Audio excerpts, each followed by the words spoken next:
Il y a aujourd'hui 3 ans que l'Arménie a signé l'acte de capitulation, constatant sa défaite lors de la deuxième guerre du Karabakh. Le document a été signé par le Premier ministre arménien, Nikol Pachinian.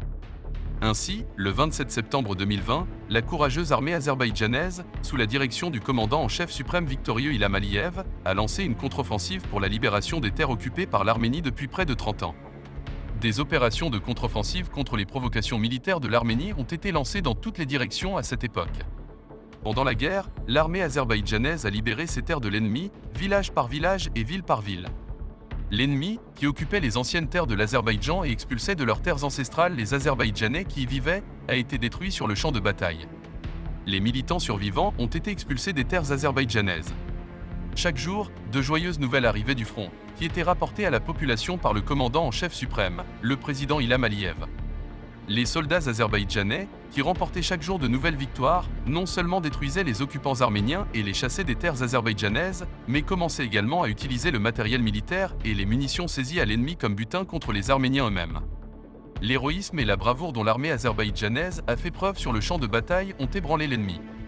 Par conséquent, les militaires arméniens, incapables de faire face à cet héroïsme, ont commencé à fuir non seulement le champ de bataille, mais aussi l'armée.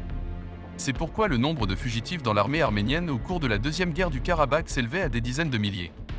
La libération de plusieurs localités par l'armée azerbaïdjanaise le premier jour des hostilités a provoqué la panique et la peur parmi le personnel de l'ennemi. Les soldats ennemis, détruits à chaque pas, ne voyaient d'issue que dans la retraite, et les survivants tentaient de sauver leur vie. Au cours des 44 jours de combat, 5 villes, 4 agglomérations et 286 villages ont été libérés.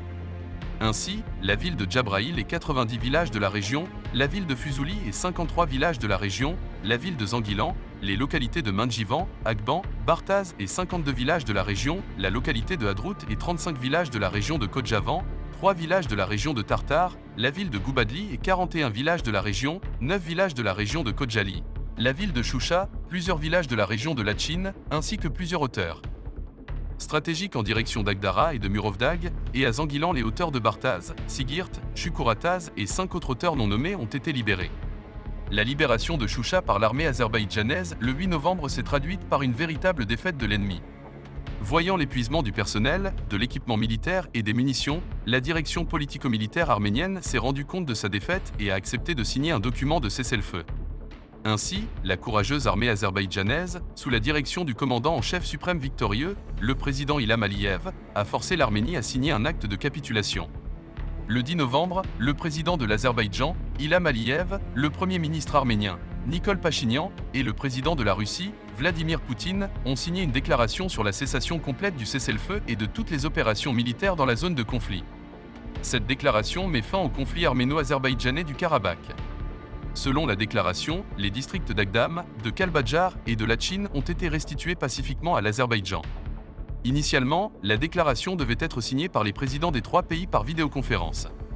Cependant, le Premier ministre arménien, Nikol Pachinian, a refusé de signer la déclaration trilatérale devant la communauté internationale. Il a secrètement signé l'acte de capitulation de son pays. Cependant, l'Arménie n'a pas rempli ses obligations dans le document qu'elle a signé. Ainsi, la déclaration tripartite du 10 novembre 2020 indique clairement que l'Arménie doit retirer ses forces du Karabakh parallèlement au déploiement des forces de maintien de la paix russe. Cependant, l'Arménie a continué à soutenir des formations militaires illégales sur le territoire souverain de l'Azerbaïdjan pendant environ 3 ans. De plus, les positions de l'armée azerbaïdjanaise faisaient l'objet de tirs systématiques de la part des forces armées arméniennes illégales dans la région azerbaïdjanaise du Karabakh, les territoires étaient minés et diverses provocations étaient commises. Compte tenu de ces éléments, le 19 septembre de cette année, des mesures antiterroristes locales ont été lancées dans la région afin de garantir les dispositions de la déclaration trilatérale, d'empêcher les provocations à grande échelle dans la région économique du Karabakh, de désarmer et de retirer les unités des forces armées arméniennes de nos territoires, de neutraliser leur infrastructure militaire, d'assurer la sécurité des civils revenant dans les territoires libérés et des travailleurs civils et militaires participant aux travaux de reconstruction, et de restaurer la structure constitutionnelle de la République d'Azerbaïdjan. Au cours des mesures qui ont duré un peu plus de 23 heures, les positions des forces armées arméniennes sur la ligne de front et les points de tir en profondeur et à long terme, ainsi que les véhicules de combat et les objets militaires ont été détruits par l'utilisation d'armes de haute précision. L'ennemi a hissé le drapeau blanc. La structure constitutionnelle est alors rétablie dans tous les territoires de l'Azerbaïdjan. Le 15 octobre, le chef de l'État a visité la ville de Kankandi, les districts de Kodjavan, Choucha, Kodjali et Agdara, ainsi que la forteresse d'Asgaran, où il a hissé le drapeau azerbaïdjanais. Actuellement, le glorieux drapeau tricolore de l'Azerbaïdjan flotte partout au Karabakh.